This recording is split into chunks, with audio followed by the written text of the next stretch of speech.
ಬೆಂಗಳೂರು ಜಿಲ್ಲೆಯ ಆನೇಕಲ್ ತಾಲೂಕು ಹೆಬ್ಬಗೋಡಿ ಗ್ರಾಮ ಪಂಚಾಯತಿ ಸದಸ್ಯರಾದಂಥ ಎಂ ಕೇಶವರೆಡ್ಡಿ ಅವರ ಮನೆಯಲ್ಲಿದ್ದೀವಿ. ಅವ್ರ ಸಂದರ್ಶನ ಮಾಡ್ಕೊಳ್ಳೋಣ. ಸರ್ ನಮಸ್ಕಾರ. ನಮಸ್ಕಾರ. ಸರ್ ಕೇಶವರೆಡ್ಡಿ ಅಂತೇಳಿ. ಸರ್ ತಾವು ಯಾವ ಗ್ರಾಮ ಪಂಚಾಯತಿಯಿಂದ ಗೆದ್ದಿರೋದು ಸರ್? ಹೆಬ್ಬಗೋಡಿ ಗ್ರಾಮ ಪಂಚಾಯತಿ. ಹೆಬ್ಬಗೋಡಿ ಗ್ರಾಮ ಪಂಚಾಯತಿಯಿಂದ ಗೆದ್ದಿರೋದು ಸರ್. ಇದೇ ಫಸ್ಟ್ ಟೈಮ್ ಸರ್ ರಾಜಕೀಯಕ್ಕೆ ಬಂದಿದ್ದು ನೀವು? ಪಂಚಾಯತಿ ಮೆಂಬರ್ ಆಗಿರೋದು ಇದೇ ಮೊದಲನೇ ಸಾರಿ. ಓಕೆ. ರಾಜಕೀಯಕ್ಕೆ ಬಂದು ಸುಮಾರು ಒಂದು 25ರಿಂದ 30 ವರ್ಷ ಆಗಿದೆ. ವೈ ರಾಮಕೃಷ್ಣ ಅವರು ನಮ್ಮ ಆನೇಕಲ್ ತಾಲೂಕಿನಲ್ಲಿ MLA ಆದಾಗ ಬಿಜೆಪಿಯಿಂದ ಗೆದ್ದು ಬಂದಿದ್ದಾರೆ. ಅಲ್ಲಿಂದ ನಾನು ರಾಜಕೀಯದಲ್ಲಿ ಬಿಜೆಪಿಯಲ್ಲಿ ಇದ್ದೀನಿ. ಈಗ ನಮ್ಮ MLA ನಾರಾಯಣ ಸ್ವಾಮಿ ಅವರು 4 ಬಾರ MLA ಆಗಿದ್ರು. ಅವ್ರಿಗೂ ತುಂಬ ನನಗೆ ಸಹಾಯ ಮಾಡಿದ್ದಾರೆ. ಈ ಸ್ಕೂಲ್ ಪರ್ಮಿಷನ್ನು ಕೊಡಿಸಿದ್ದು ಅವರಿಂದಲೇ ಆಗಿರೋದು. ನಾನು ಯಾವುದೇ ಕೆಲಸ ಹೋಗಿ ಕೇಳಿದ್ರೆ ಇಲ್ಲ ಅಂತ ಅವ್ರು ಹೇಳಿಲ್ಲ. ಅವ್ರಿಗೂ ನನಗೂ ತುಂಬ ಗೌರವ ಇದೆ. ಈಗ ಅನಿವಾರ್ಯವಾಗಿ ಈ ಸಲ ಅವರು ಸೋತಿದ್ದಾರೆ. ಈ ಸಲ ಇನ್ನು ನಮ್ಮ ಶಿವಣ್ಣ ಅವರು ಬಂದಿದ್ದಾರೆ. ಇದುವರೆಗೂ ಇನ್ನೂ ನಾನು ಅವ್ರ ಹತ್ರ ಏನು ಕೇಳಲಿಲ್ಲ.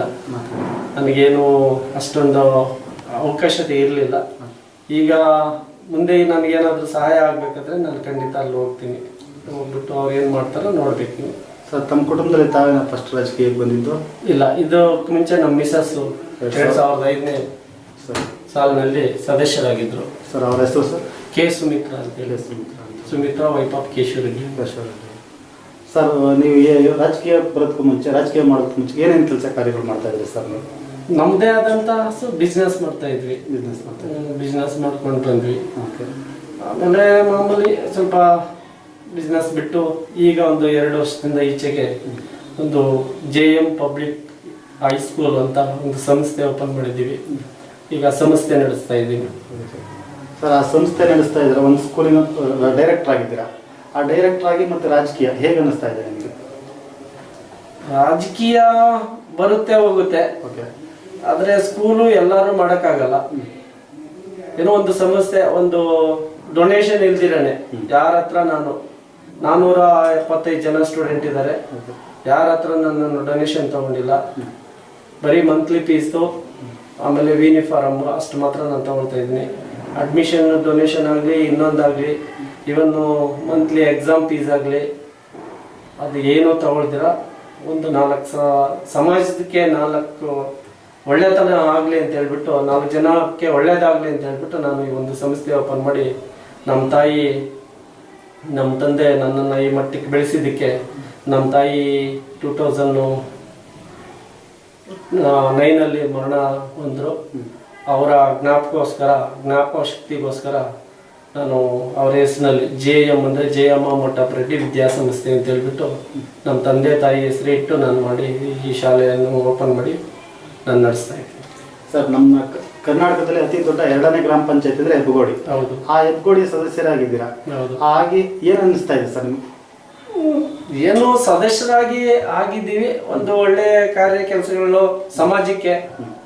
ಇದೊಂದೇ ಅಲ್ಲ, ಇದು ರಾಜಕೀಯದ ಅಂತಲ್ಲ, ಒಂದು 4 ಜನ ಜೊತೆಯಲ್ಲಿ ಬೆರಿಬೇಕು, 4 ಜನ ಜೊತೆಯಲ್ಲಿ ಇರಬೇಕು, ಅವ್ರಿಗೇನೋ ಒಂದು ಒಳ್ಳೆ ಕೆಲಸಗಳು ಮಾಡಬೇಕು ಅಂತ ಹೇಳ್ಬಿಟ್ಟು ರಾಜಕೀಯಕ್ಕೆ ಬಂದಿದ್ದೀವಿ.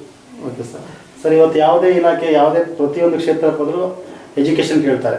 ರಾಜಕೀಯ ಒಂದಕ್ಕೆ ಎಜುಕೇಶನ್ ಇಲ್ಲ. ಆದ್ರೆ ನಿಮ್ಮ ಅನುಭವದ ಪ್ರಕಾರ ರಾಜಕೀಯ ಮಾಡ್ಲಿಕ್ಕೆ ಎಷ್ಟು ರಾಜಕೀಯ ವಿದ್ಯಾಭ್ಯಾಸ ಇಲ್ದವ್ರು ಎಷ್ಟು ಜನ ಇಲ್ಲ? ಅದೇ, ಹಾಗಾಗಿ ರಾಜಕೀಯಕ್ಕೆ ವಿದ್ಯಾಭ್ಯಾಸ ಹೆಬ್ಬೆಟ್ಟೊತ್ತವ್ರು ಎಷ್ಟು ಜನ ಇಲ್ಲ? ಖಂಡಿತ ಸರ್. ಇವತ್ತು ಸ್ವಂತ ಬುದ್ಧಿ ನಾಲೆಡ್ಜ್ ಒಂದಿದ್ರೆ ಏನ್ ಬೇಕಾದ್ರೆ ಕೆಲಸ ಮಾಡಬಹುದು. ಹೌದು. ಆದ್ರೆ ನಿಮ್ಮ ಅನುಭವ, experience depend of the experience. Only experience ಮೇಲೆ ನೀನ್ ರಾಜಕೀಯದಲ್ಲಿ ಏನ್ ಬೇಕಾದ್ರೂ ನಾವು ಮಾಡ್ಬೋದು. ಈಗ ಒಬ್ಬ ಹೆಬ್ಬೆಟ್ಟು ಹೊತ್ತವ್ರು ಬೇಕಾದಷ್ಟು ಜನ ಇದ್ದಾರೆ ನಮ್ಮ ಇಂಡಿಯಾದಲ್ಲಿ ರಾಜಕೀಯ ಮಾಡೋರು. ಖಂಡಿತ. ಅವರೆಲ್ಲ ಹೇಗ್ ಮಾಡ್ತಾರೆ? ಅವ್ರಿಗೆಲ್ಲ ಎಜುಕೇಶನ್ ಇದೆಯಾ? ಯಾರೋ ಒಬ್ಬರು PA ಇರ್ತಾರೆ, ಇಂಥದ್ ಮಾಡಿ ಹಿಂಗ್ ಮಾತಾಡಿ ಅಂತಾರೆ. ಅಂದ್ರೆ ಒಬ್ಬ ಬರೀ ಇಂಗ್ಲಿಷ್ ಅಲ್ಲೇ ಮಾತಾಡೋರು MLA ಇಲ್ಲ. ಕನ್ನಡದಲ್ಲಿ ಮಾತಾಡೋರು ಬೇಕಾದಷ್ಟು ಜನ ಇದ್ದಾರೆ. ಕನ್ನಡ ಬರ್ಕೊಂಡು ಇಂಗ್ಲಿಷ್ ಅಲ್ಲೇ ಅವರು ಮಾತಾಡ್ತಾರಲ್ಲ. ನಿಮಗೆ ರಾಜಕೀಯ ಮಾಡ್ಲಿಕ್ಕೆ ನಮಗೆ ವಿದ್ಯಾರ್ಹತೆ ಮುಖ್ಯ ಅಲ್ಲ, ನಮ್ಮ ಬುದ್ಧಿಶಕ್ತಿ ಅವಶ್ಯಕತೆ ನೀವು ಹೇಳ್ತಾ. ಹೌದು, ಸತ್ಯ ಅದು. ಸರ್ ಯಾವ್ದಾದ್ರು ಸಂಘ ಸಂಸ್ಥೆಗಳನ್ನ ತಾವು ಗುರುತಿಸ್ಕೊಂಡಿರೋದು? ಸಂಘ ಸಂಸ್ಥೆಗಳಿಗೆ ನಾನು ಹೋಗಲ್ಲ. ಕೆಲವು ಗೌರ್ಮೆಂಟ್ ಶಾಲೆಗಳ ದತ್ತು ತಗೊಳ್ತಾ ಇದ್ದೀನಿ. Okay. ಪ್ರತಿ ವರ್ಷ 5 ಜನ ಮಕ್ಕಳಿಗೆ ನಾನು ದತ್ತು ತಗೊಳ್ತೀನಿ. ಈಗ ಇಂಡಿಪೆಂಡೆನ್ಸ್ ಡೇ ಆಗಲಿ ಇಲ್ಲ ಬೇರೆ ಏನೋ ಅವ್ರ ಸ್ಕೂಲಲ್ಲಿ ಒಂದು ಫಂಕ್ಷನ್ ಆಗಲಿ. ಈಗ ಮೊನ್ನೆ ಇಂಡಿಪೆಂಡೆನ್ಸ್ ಆಗಸ್ಟ್ 15ಗೆ ಇಲ್ಲಿ ಗೊಲ್ಲಹಳ್ಳಿಯಲ್ಲಿ ಒಂದು ಗೌರ್ಮೆಂಟ್ ಸ್ಕೂಲ್ ಇದೆ, ಅವ್ರಿಗೆ ನೋಟ್ ಬುಕ್ ಫ್ರೀಯಾಗಿ ವಿತರಣೆ ಮಾಡಿದ್ದೀನಿ, ಒಂದು ಸ್ವೀಟು, ಆಮೇಲೆ ಅವರು ಏನೋ ಒಂದು ಬೇಡಿಕೆ ಇಟ್ಟರು, ಈ ಅನ್ನ ತರಬೇಕು ನಮಗೆ, ಪಾತ್ರೆ ಇಲ್ಲ, ಅಕ್ಷಯ ಯೋಜನೆ ಪಾತ್ರೆಗಳು ಬೇಕಾಗಿತ್ತು ಅಂದ್ರು. ಆಯ್ತು ಅಂತ ನಾನು ಕೊಡಿಸ್ಬಿಟ್ಟೆ. ಮತ್ತೆ ಈಗ ಜನವರಿ 25ಗೆ ಅವ್ರೇನೊಂದು ಮೈಕ್ ಕೇಳಿದ್ದಾರೆ, ನನಗೆ ಈ ತರ ಒಂದು ಹೆಲ್ಪ್ ಮಾಡಿ, ಇಷ್ಟೆಲ್ಲ ಮಾಡ್ತಾ ಇದ್ರಲ್ಲ, ಆಯ್ತು ನಾನು ತೆಗೆದುಕೊಡ್ತೀನಿ ಅಂತ ಹೇಳಿದ್ದೀನಿ. ಸರ್, ನಿಮಗೆ ರಾಜಕೀಯಕ್ಕೆ ಗುರುಗಳು ಅಂತ ಯಾರಾದರೂ ಇದ್ದಾರೆ ಸರ್? ಅದೇ ಹೇಳ್ತಾ ಇದ್ದೀನಲ್ಲ, ರಾಜಕೀಯಕ್ಕೆ ಗುರುಗಳಾದ್ರೆ ನಮ್ಮ ಹೆಬ್ಬಗೋಡಿ ಸದಾಶಿವ ರೆಡ್ಡಿ ಅಂತ ಹೇಳ್ಬಿಟ್ಟು ನಿಮ್ಮ ಗುರುಗಳು. ಅವರಿಂದ ನಾವು ಇವತ್ತು ರಾಜಕೀಯಕ್ಕೆ ಬಂದಿದ್ದೀವಿ. MLA ಜೊತೆಯಲ್ಲಿ ಸುಮಾರು ಸಲ ಬೆರೆದಿದ್ದೀವಿ. ಅವ್ರು ಏನಾದ್ರು ಕೆಲಸ ಕಾರ್ಯಗಳಾದ್ರೆ ಡೈರೆಕ್ಟ್ ಆಗಿ ಮನೆಗೆ ಹೋಗ್ತೀವಿ. ಮನೆಗೆ ಹೋದ್ರೆ ಒಳ್ಳೆ ಗೌರವ ಕೊಡ್ತಾ ಇದ್ರು. ಅನಿವಾರ್ಯ ಕಾರಣದಿಂದ ಈ ಸಲ ಅವ್ರು ಸೋತಿದ್ದಾರೆ. ನಮಗೂ ಒಂದು ಸ್ವಲ್ಪ ಬೇಜಾರಾಯ್ತು ಅವ್ರು ಸೋತಿದ್ದಕ್ಕೆ. ಸರ್, ಆಲ್ರೆಡಿ 3 ವರ್ಷ ಸದಸ್ಯರಾಗಿ ಅಧಿಕಾರಾವಧಿ ಮುಗಿದಿದೆ. ಮುಗಿದಿರೋಂಥ ಅವಧಿಯಲ್ಲಿ ನಿಮ್ಮ ವಾರ್ಡ್ಗೋಸ್ಕರ ನೀವು ಏನು ವಿರುದ್ಧ ಕೆಲಸಗಳು ಕಾರ್ಯಗಳನ್ನು ಮಾಡಿ? ಈಗ ನಮ್ಮ ವಾರ್ಡ್ಗೆ ನಾನು ಕುಡಿಯೋ ನೀರಿಂದು ಒಂದು ಯೋಜನೆ ಮಾಡಿದ್ದೀವಿ. ಈಗ ನಾನೇ ಪಂಚಾಯತಿಗೆ ಒಂದು ಬೋರು ಫ್ರೀಯಾಗಿ ಬಿಟ್ಟಿದೆ. ಕೆಲವರು ಇರ್ತಾರಲ್ಲ ಬೇಕಾಗದೆ ಇರೋರು, ಮೋಟರ್ ರಿಪೇರಿ ಆಗಿ ಅದ್ರೊಳಗಡೆ ಒಂದು ಕಲ್ಲು ಹಾಕಿದ್ರು, ಪಂಚಾಯತಿಗೆ ಒಂದು ಬೋರ್ ಫ್ರೀ ಆಗಿಬಿಟ್ಟೆ ನೀರಿಲ್ಲ ಅಂದಾಗ. ಈಗ ನಮ್ಮ ಮನೆ ಸುತ್ತಮುತ್ತ ಏನೇ ಪ್ರಾಬ್ಲಮ್ ಇದ್ರೂ ಕರೀತಾರೆ, ಇಲ್ಲ ಯಾರೋ ಒಂದು ಫಂಕ್ಷನ್ ಆದ್ರೆ ಕರೀತಾರೆ. ಅವ್ರಿಗೆ ಏನ್ ಬೇಕೋ ನನ್ನ ಕೈಲಾದಷ್ಟು ನಾನು ಸಹಾಯ ಮಾಡ್ತಾ ಇದ್ದೀನಿ. ಸರ್, ನಿಮ್ಮ ಊರಿನ ಅನೇಕ ಸದಸ್ಯರನ್ನು ಮೀಟ್ ಮಾಡಿದಾಗ ಹೆಬ್ಬಗೋಡಿ ಕೆರೆ ಬಗ್ಗೆ ಅವರು ತುಂಬಾನೇ ಮಾತಾಡಿದ್ರು ಸರ್. ಅದ್ರ ಬಗ್ಗೆ ನಿಮ್ದು? ಹೆಬ್ಬಗೋಡಿ ಕೆರೆ ಎಲ್ಲರೂ ಮಾತಾಡಿರ್ಬೋದು, ಆದ್ರೆ ಏನಾಗಿದೆ ಅಂದ್ರೆ ಯಾರು ಏನ್ ಮಾತಾಡಿದ್ರೆ ಅದನ್ನ ನಮ್ಮ ಕೈಲಿ ಏನು ಮಾಡಕ್ ಆಗ್ತಾ ಇಲ್ಲ.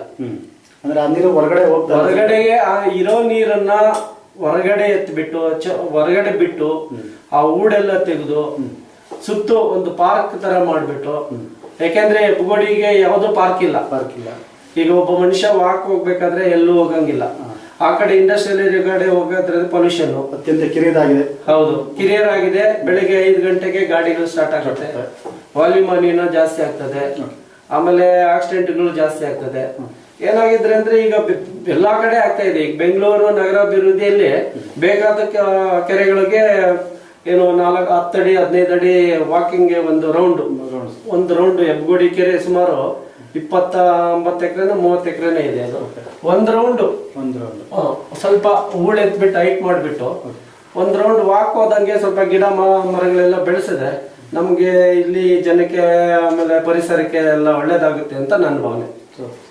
ಸರ್, ಉಳಿದಿರೋಂಥ 2 ವರ್ಷ ಅವಧಿಯಲ್ಲಿ ಇಂಥ ಕೆಲಸ ಮಾಡಬೇಕು ಅಂತ ಏನಾದರೂ ಗುರಿ ಇಟ್ಕೊಂಡಿದ್ದೀರಾ? ಏನೇನು ಹೇಳಿ? ಉಳಿದಿರೋಂಥ 2 ವರ್ಷ ಅಧಿಕಾರಾವಧಿಯಲ್ಲಿ ಅಂದ್ರೆ ಸದಸ್ಯರಾಗಿ ನಿಮ್ಮ ವೈಯಕ್ತಿಕವಾಗಿ ಬಂದಿದೆ, ಸದಸ್ಯರಾಗಿ ಉಳಿದಿರೋಂಥ 2 ವರ್ಷ ಅಧಿಕಾರಾವಧಿಯಲ್ಲಿ ಏನಾದರೂ ಇಂಥ ಕೆಲಸ ಮಾಡಿ? 2 ವರ್ಷದಲ್ಲೇ ನಾವು ಈಗಾಗಲೇ ಈಗ ಹೆಬ್ಬಗೋಡಿ ಗ್ರಾಮ ಪಂಚಾಯತಿಗೆ ಈಗ ಈ ತಿಂಗಳು 12/9/2013 ದಿವಸ ಈಗ ಏನು ಸ್ಯಾನಿಟರಿ ಅಂತ ಹೇಳ್ಬಿಟ್ಟು ಒಂದು ನಮ್ಮ ವಾರ್ಡಿಂದನೇ ಸ್ಟಾರ್ಟ್ ಆಗುತ್ತೆ.